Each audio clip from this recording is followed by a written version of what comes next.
Real quick before we get started, I want to tell you about my free weekly newsletter, Build Something Weekly. You can sign up for it over at buildsomething.email. And it has all sorts of things, insights and questions. It has the top takeaways of each episode weekly.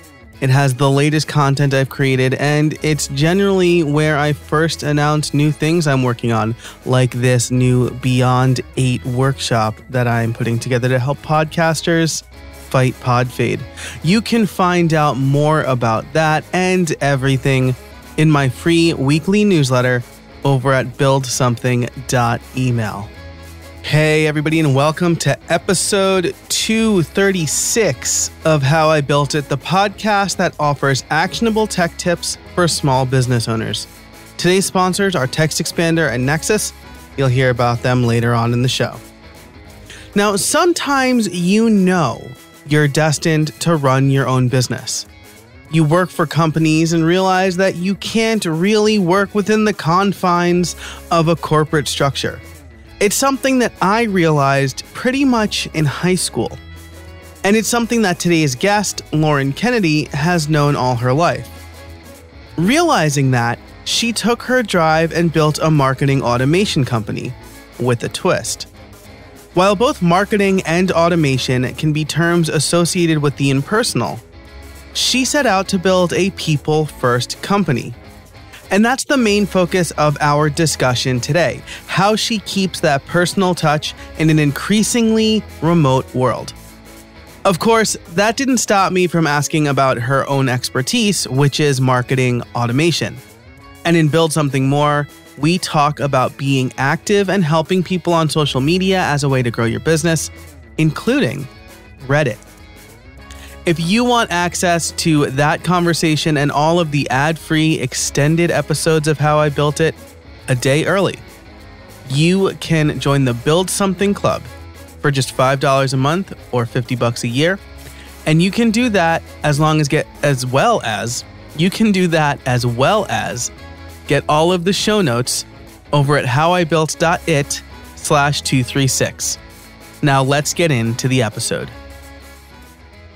Hey everybody, and welcome to episode 236 of How I Built It, the podcast that offers actionable tech tips for creators and small business owners. My name is Joe Casabona, and I am so excited to talk to Lauren Kennedy today. She is the chief marketing nerd at Coastal Consulting, and when she reached out, she said that she wanted to talk about HubSpot and marketing automation. She offers a service on that. And I am extremely bad at both of those. If you've been listening for a long time, you'll know that I have like a bit of a CRM problem where I try a real CRM and then I'm like, I'll just use Airtable, or I'll just use Google Docs, or I'll just use my task manager.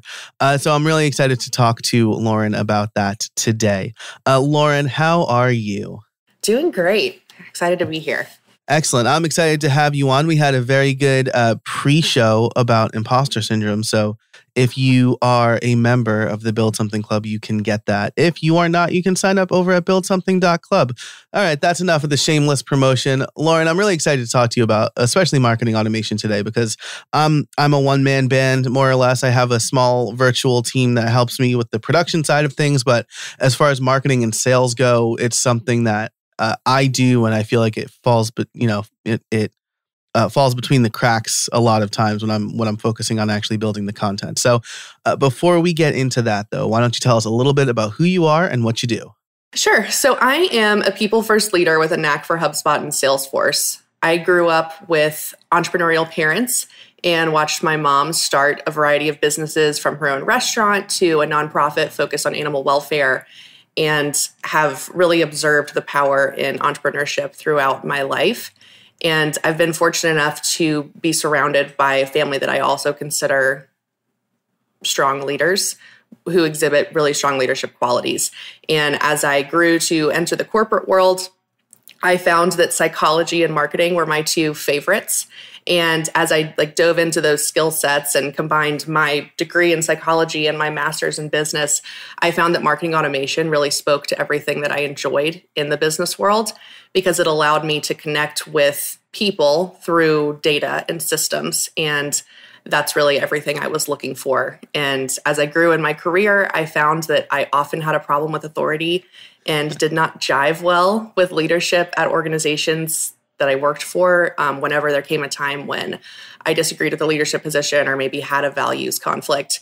So a few months ago, when I had one of those final conflicts, I decided to just go out on my own and enable myself to do what I love full time and create an environment where the leadership values that I value are in the forefront of everything that we do. I love that. We're going to pick apart many parts of that because people first leader, I think we're definitely going to build upon that later. But you spoke to me in a couple of ways, right? Problem with authority. I'm very much if you tell me to do something, I want to know why. And people in corporate world, or I came from a higher ed world, which is like weirdly cutthroat. It's like corporate world on a budget, but it's still just as weirdly cutthroat. Most of the people above me did not like to be questioned, and I question a lot. So I'm dealing with that same issue with my daughter right now. Like I want my kids to question everything. And then I'm like, except for me though. And I'm like, that's not going to work. So, but I definitely, I don't want them to just kind of blindly go along. So that really spoke to me. And then the entrepreneurial parents, I think is really interesting. I'm kind of the opposite.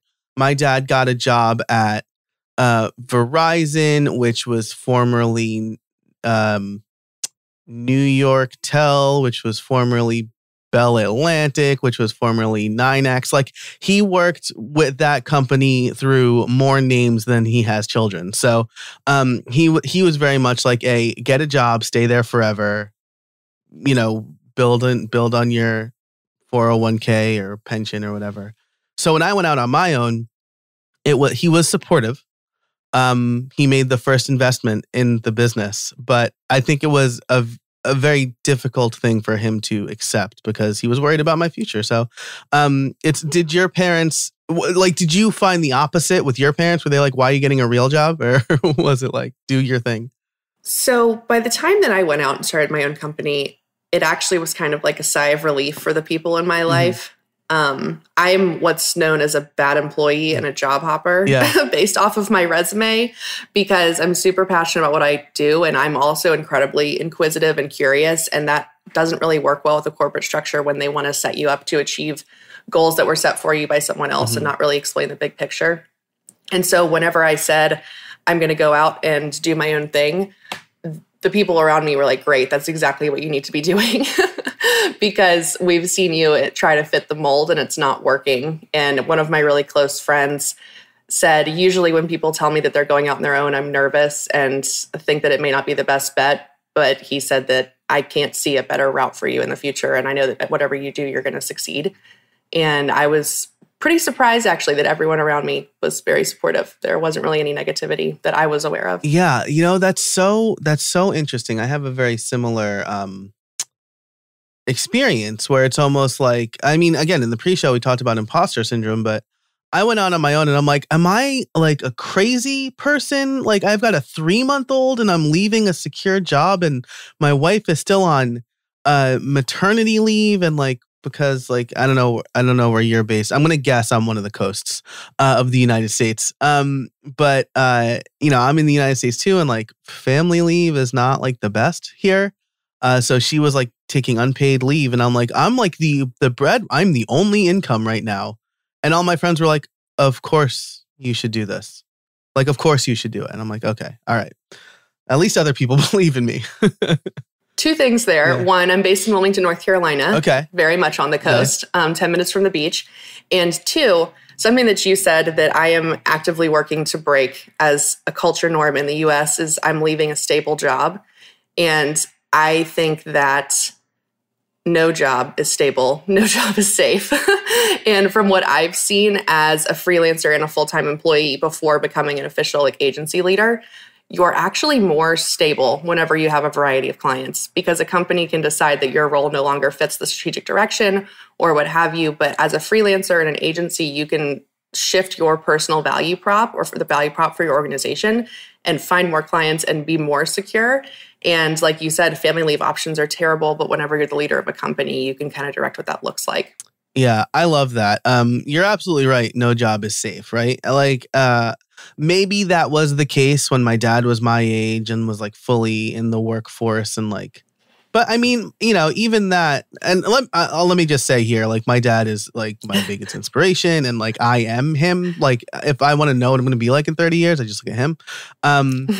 But he got a little, disenfranchised is not the right word, but disillusioned, right? By working for a corporate culture for so many years and seeing the people above him get really big paychecks and screwing the little people, as he would say, as he says. So, but I think you're absolutely right. No job is safe. In my last job before I went out on my own, there was a rough patch that was basically industry wide. And we weren't making payroll on time. And at one point, one of my project managers was like, yo, you're going to have to work the weekend if you want to get paid on time. I was like, that is the social contract that we have, that I get paid on time because I work for you. If I wanted to get paid based on deadlines, I would just do this myself. Which is, I actually said that. Like, this is why you and I are the same, because I think some people would be like, oh, I'm not going to say that. Like, I will let people know what I'm thinking. So I love that. No job is stable, right? Even like the tenured professors, it's really hard to get tenure, and still, you could still get fired. It's just harder. It's harder to get fired for being bad at your job, but you could still get fired. So, they eliminate your department. They don't need a computer science teacher or whatever. Awesome. This was such a fun start to the conversation. So. You are a people-first leader with a knack for HubSpot. Psych and marketing were your two favorite subjects in school. I think there's been a bigger realization that those two kind of go hand in hand, right? I saw an ad from like the 50s recently on Twitter that was just like, we sell stuff or whatever. And I'm like, that's like the kind of copy that I write, but that's not the kind of copy that sells in 2021.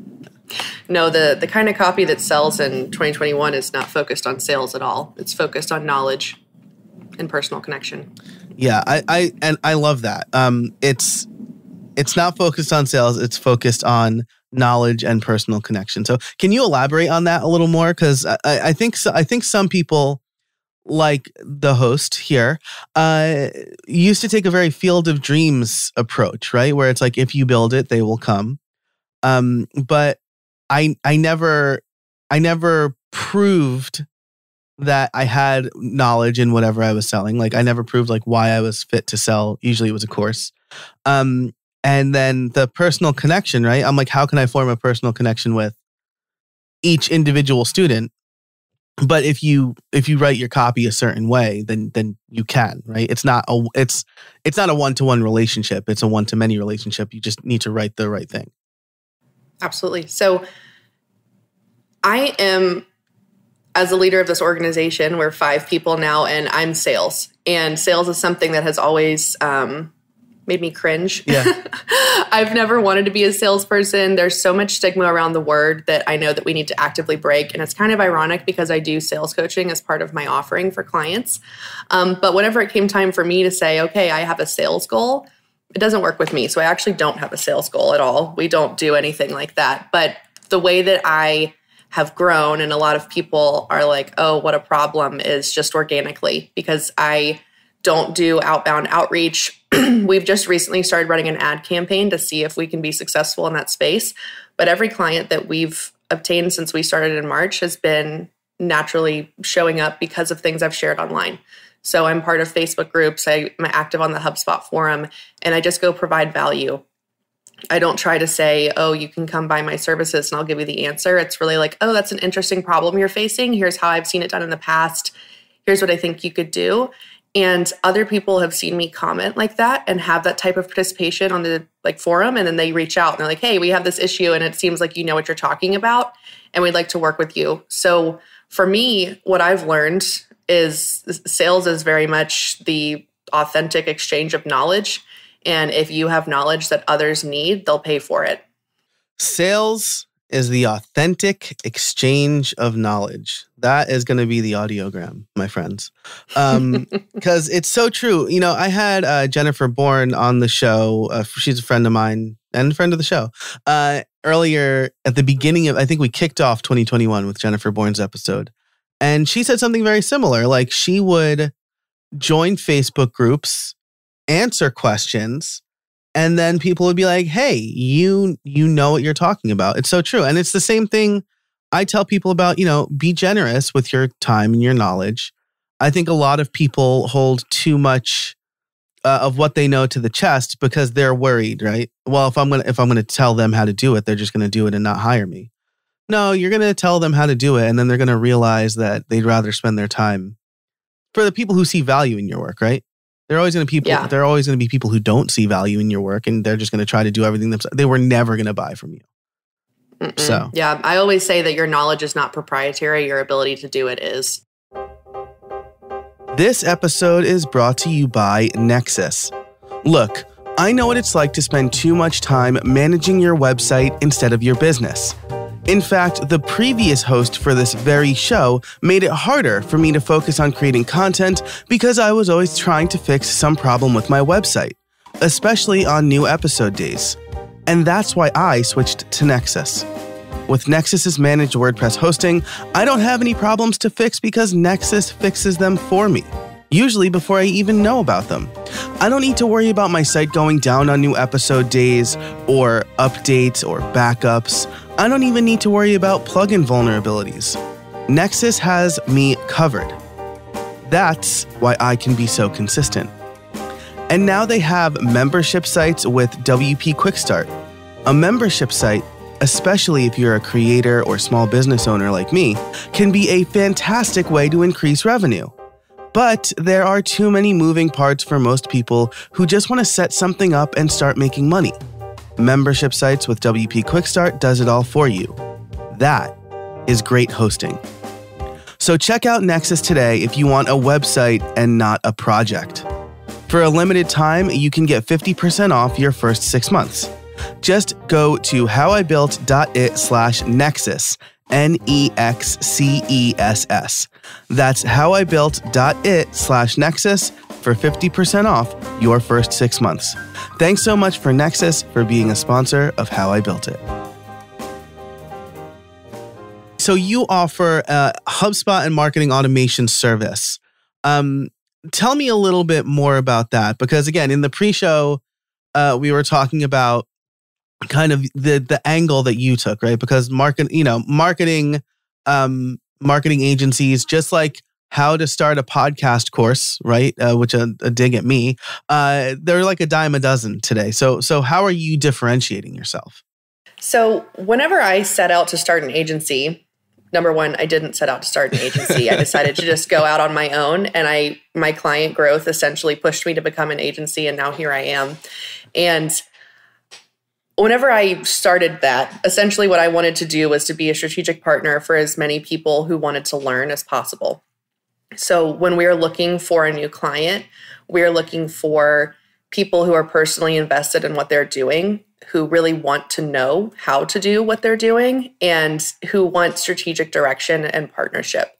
So when we start working with a new client, we start with something called a customer journey map, where we sit down with sales, marketing, service, and leadership at the organization, get everyone at the table, and decide this is what our customers are experiencing with us. Because the biggest problem facing most organizations is misalignment internally between sales, marketing, and customer service. And your power as an organization and your ability to speak to your customers is really tapped into when you get everyone at the same table and agree on your message, your process, etc. So we kick off our engagements with that. And from there, we essentially work backwards to fill in the gaps that we're seeing in that customer journey. And we work to make what we do have work better. Usually that's in HubSpot or Salesforce. So HubSpot is the leading marketing automation platform, in my opinion, which is somewhat biased, but also I've worked in all of them. So you can take that either way. Reddit thinks I'm biased, but Reddit is known for its strong opinions, from what I understand.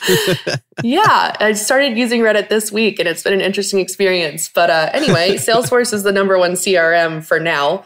HubSpot is actively on a mission to change that, and I do think that they will succeed with that in the next 5 years, especially with their new leadership. She's amazing. Awesome. But essentially, we get into those systems, make sure they're working well together, and build out the backbone of your customer journey. So maybe that's an emphasis on customer onboarding or lifecycle management, or that's getting more people in the pipeline at the front end. And our agency is very much focused on your strategic processes as an organization and not just creating a blog or a deliverable or taking a list of items that you've decided that you need help with, because that's better suited for other agencies that are more staff augmentation oriented or a freelancer. So we very much are a strategic partner that's looking at how we can make your systems work better for you as people, rather than just checking off a list and not really having an impact on your organization, more so than taking stuff off your plate. Yeah, that's a really good point, right? And so first of all, I just want to pull this out there. You mentioned that you started on Reddit. Maybe in Build Something More, we can talk a little bit more about that, seeing as you mentioned like being in Facebook groups to help add value. What's kind of the difference between being on Reddit and being on some of these other places? Because that'll be good. Awesome. So if you want to hear that conversation and learn why I'm afraid of Reddit, as well as get some good advice, you can again sign up over at buildsomething.club. So you mentioned that you're not just checking things off a list, and I think that's really important, right? Because I know like a lot of you see a lot of services that are like build a $500 website, or build a thing in a day. And full disclosure, I do have a guest on the show who talks about building something, building a website in a day, building a content plan in a day. But this is like she sits down with a client for 8 hours in a room with them. Like it's not just like I'm gonna rock this out as 1 hour of my day and then send it to you 24 hours later. But you do see those things, and there's no personal, especially like build a $500 website. You're getting a template with your logo and your name on it, right? That's checking it off of a list. That's not, I think you said, it's a people first way of doing business. So what inspired you to do that sort of thing, do the people first part? I've been an employee at many organizations that tout being people first. They say that we have educational allowances, we'll support your continued growth, we'll work on career development. And what I've come to see is that a lot of organizations just say that. Mm-hmm. Recently you'll see the trend of diversity is now the hot topic. Yeah.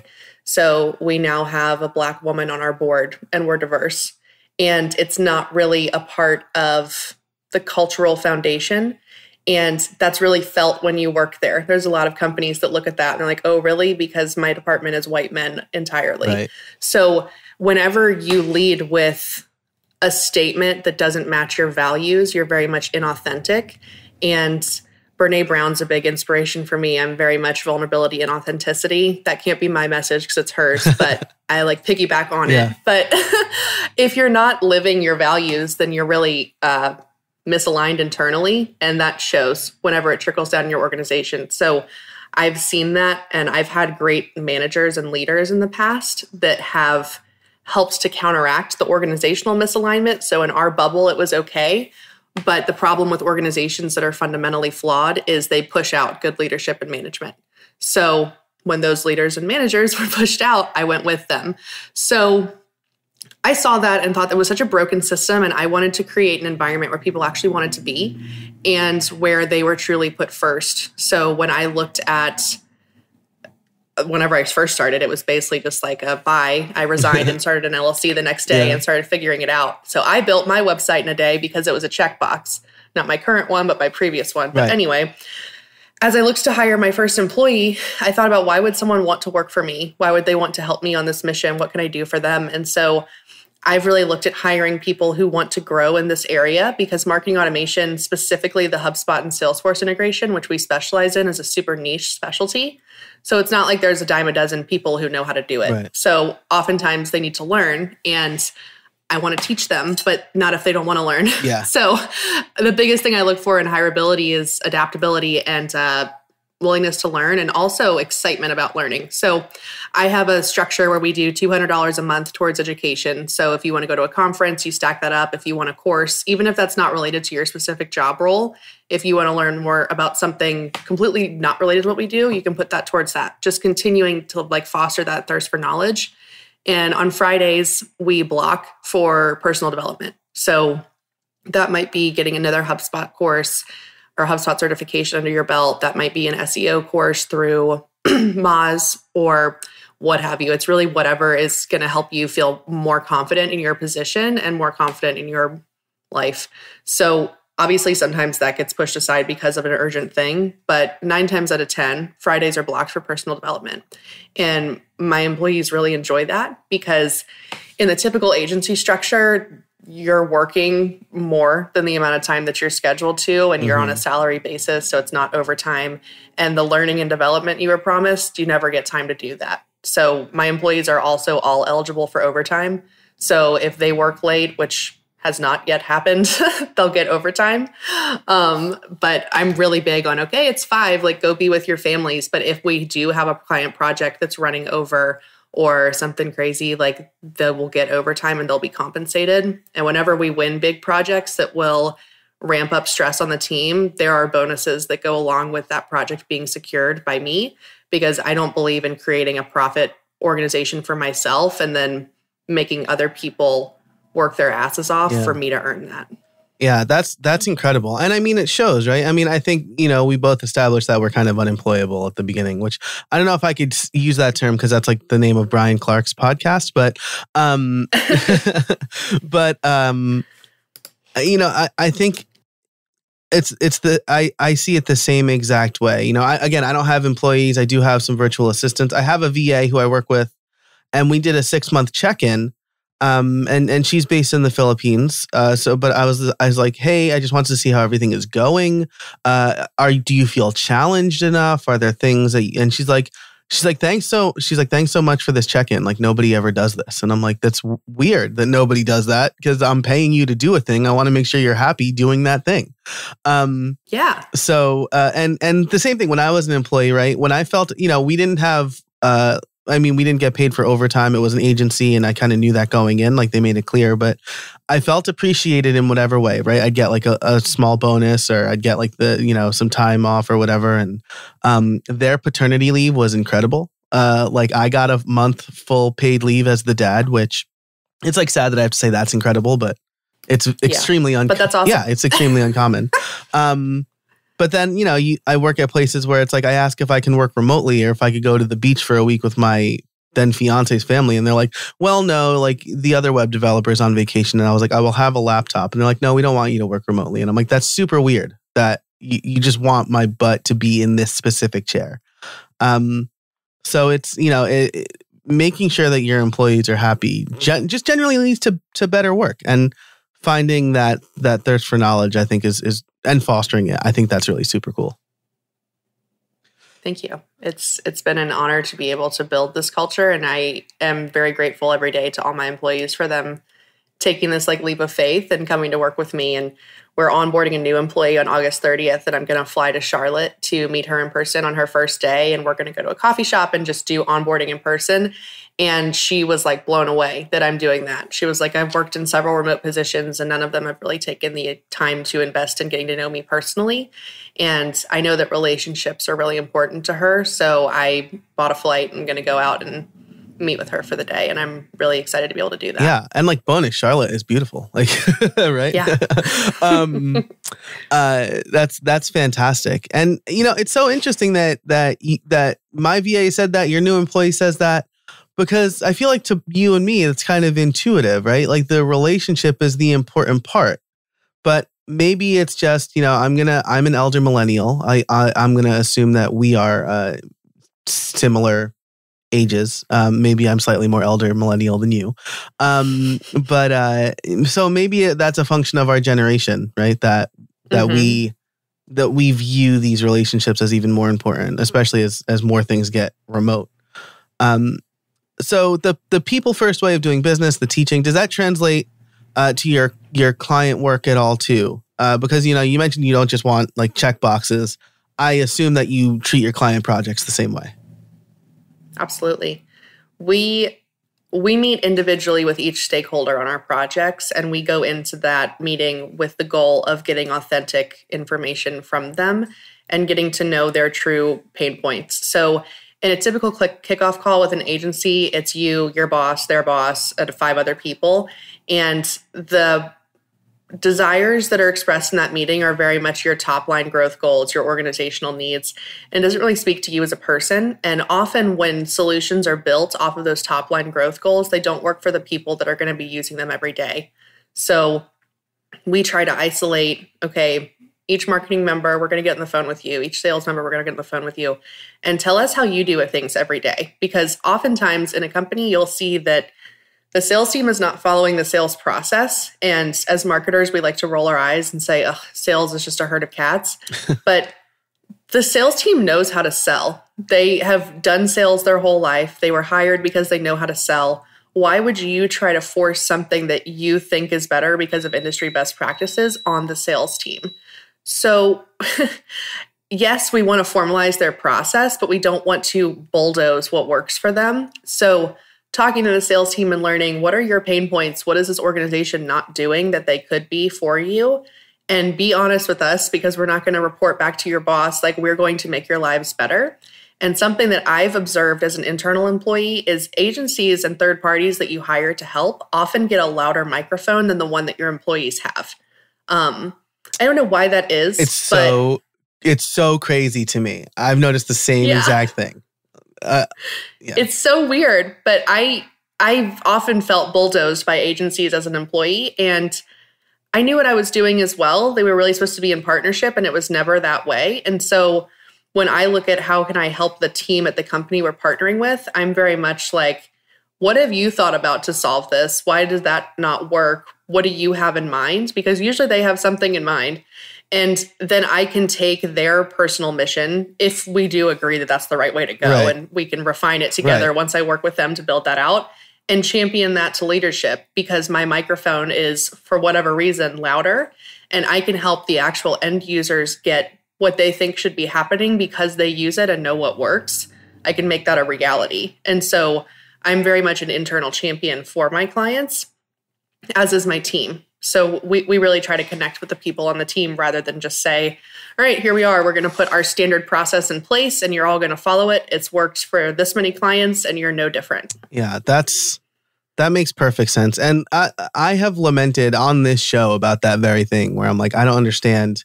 Maybe it's because the organization feels like they're paying the agency more money all at once. That I don't understand though. When we worked with, consultants when I was at the University of Scranton, and I had like a little confab with them. I was like, look, we kind of know each other. We swim in the same circles. We respect each other. They are going to listen to you way more than they listen to me. So we should work together.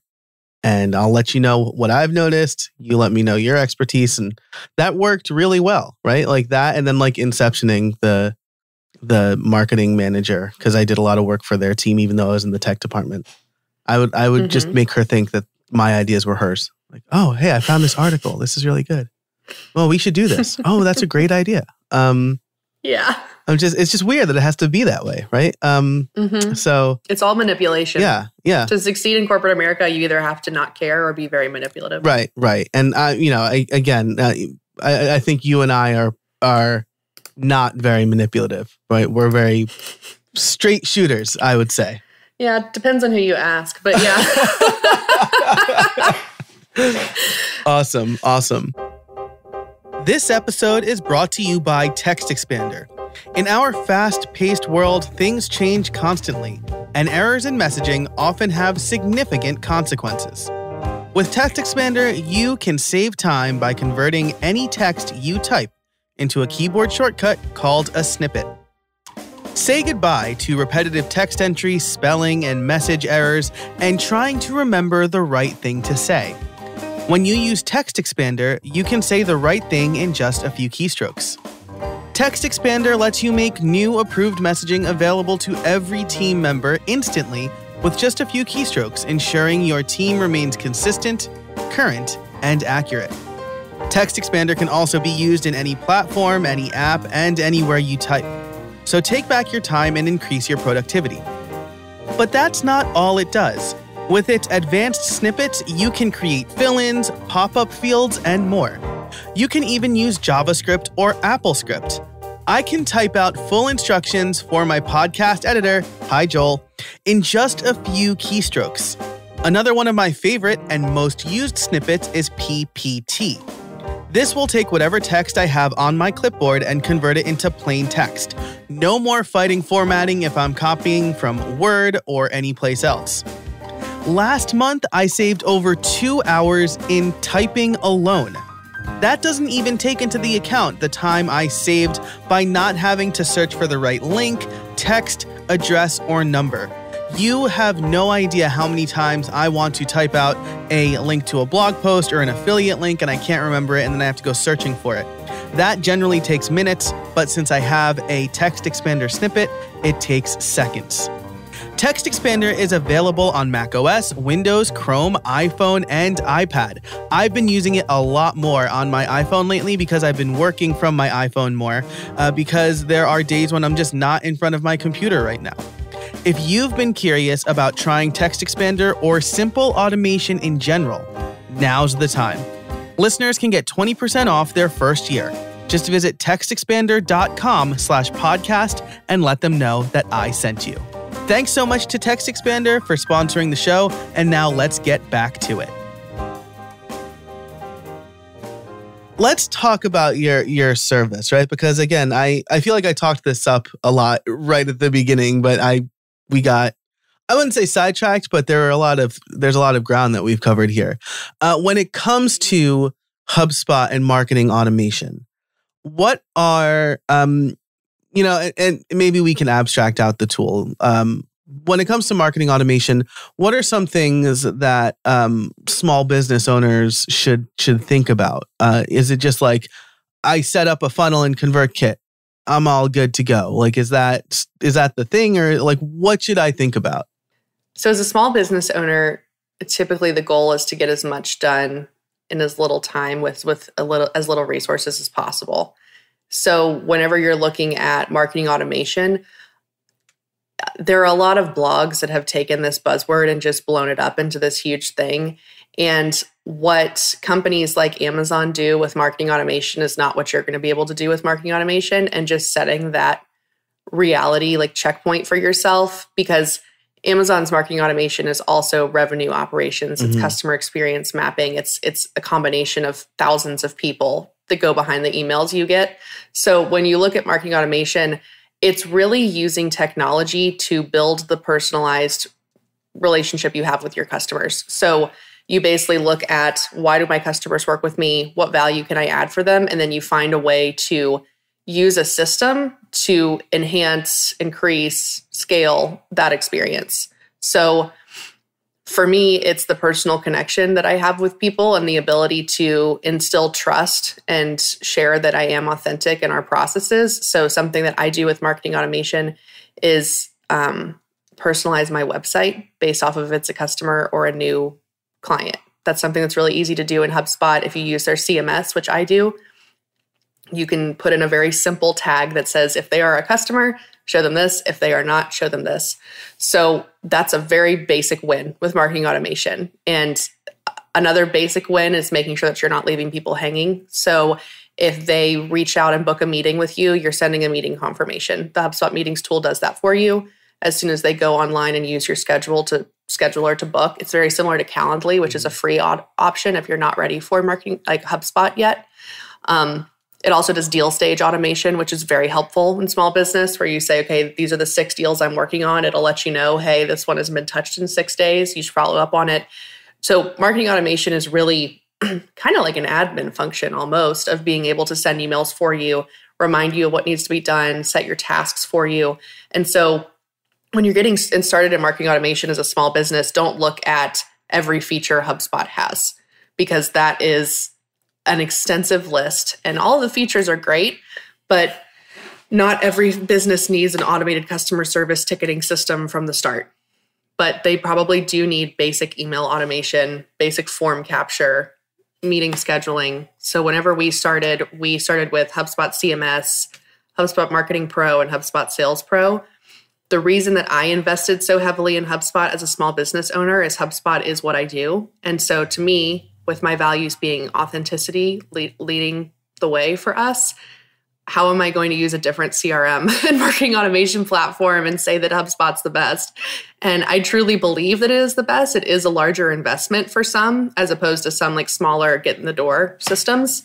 But the benefit to HubSpot is everything's all in one place. So my meetings tool, my website, my email marketing, my CRM, my deals, everything is in HubSpot, which saves me a ton of time, because I can go hop in, look at one dashboard and see where everything is every morning. And so it quickens that process for me, so I can get that out of the way and spend more time with my clients. Yeah, I think that's a really great point. And yes, so this, you talked a lot about HubSpot tools, but website personalization, I think, is something that I'm not necessarily doing enough of that you can do with other tools. I mean, like, I use WordPress a lot. WordPress has tools where you can show like logged in users one thing, logged out users another thing, etc. There are tools like WriteMessage that allows you to add personalization to any website, no matter what CMS you're using. And the make sure you don't leave people hanging thing, I think, is a really good one, right? I had an experience recently where someone reached out via one of the many social media DM features. And they're like, hey, do you want to be on my podcast next week to talk about blah, blah, blah? And I'm like, yeah, sure. Nothing after that. Like an hour before we were supposed to record, I was like, are we doing this? 5 hours later, he was like, hey, sorry, I lost track of time. And we just did the normal thing. And I was like, okay, like that's, meanwhile, you've experienced my automation process. You fill out the Calendly, you get an email. You will have another email in your inbox shortly with like a follow-up, like, hey, thanks, here's where you upload your audio. And that stuff is super important to me. And people have said to me, your like podcast communication is really good, right? And I'm just like, people are taking time out of their day. It goes back to thinking about other people, right? People are taking time out of their day to be on my show, to give me good content that I'm going to make money off of. The least I could do is make it easy for them and like let them pitch at the end, right? Like those are the 2 minimum things that I can do. Yeah. And I think that, like I said, marketing automation has become such a buzzword, but essentially marketing automation are the tools that you use to remove friction from the sales process and the customer journey for your customers and yourself. That's all it is. It's finding little ways to remove friction. And that's what I love about it, because it's people first. Yes. On both sides. Yeah. And you know what? If people like the less friction there is, the better the experience is, the more someone will remember you, and the more likely someone is to hire you, right? As a quick sidebar, I do, again, podcast consulting. I recently added like a payment button right to the sales page, right? Where I was like, here's everything I can teach you. Book me now for $500 for an hour or so consulting or whatever. And people have been using it. They're like, yeah, I can do it right now. I'll book a time. It's great. And I'm like, little less friction. And it's literally converted to more sales for me. Mm-hmm. It's really easy. Yeah. Awesome. So I always like, we're coming up on, we've been talking for a while now. We've covered a wide range of things. I do need to ask you my favorite question, which is, do you have any trade secrets for us? So my trade secret is more on how to be a good person and like a successful member of society. Something that I really enjoy, which is basic and everyone's heard it before, is to be a sponge. I think that every interaction that you go into, regardless of your title, your degrees, where you're at, you need to go into it with an opportunity of what can I learn from this person, from this opportunity. And similar to being a sponge, as you absorb water, you need to squeeze it back out. So people have asked me, what's the best way to retain knowledge? How do you keep like your thirst for knowledge alive? And my biggest thing is sharing it. Make a blog post, find a person, get coffee, talk about it. So as you collect knowledge, be sure to put it back out there and share it. Because like I said earlier, like knowledge isn't proprietary. And it's important that we keep growing as people and sharing it. And then second is to be an effective leader, say yes to opportunities. So 2 months ago, I wasn't planning on being a thought leader or having speaking opportunities. And now I'm actively doing so because enough people have told me that I have a viewpoint that's worth sharing, that I'm now investing time in sharing that and meeting new people and doing opportunities like this. And it's been really great for me personally and also my business. Yeah, fantastic advice. Be a sponge. Look, I think this is really important to me, right? I always tell people I never want to be the smartest person in the room, despite the fact that I sometimes act like I'm the smartest person in the room. Because I want to learn. I want to learn from everybody. And when I realized at previous jobs that I was the smartest person in the room, I was like, it's time for me to move on because I don't want to stagnate. Like I don't. And then squeeze it back out. I've heard the first part of that. Be a sponge, learn, but squeeze it back out. That's the second, maybe even more important function of the sponge, right? Because that means you get to reuse the sponge. And you're right. Knowledge is not proprietary. When the pandemic started, I read a blog post from my friend Chris Lemma where he said, be generous with your time. And right before he published, I decided I'm going to offer free 15-minute calls to anybody who wants to start a podcast.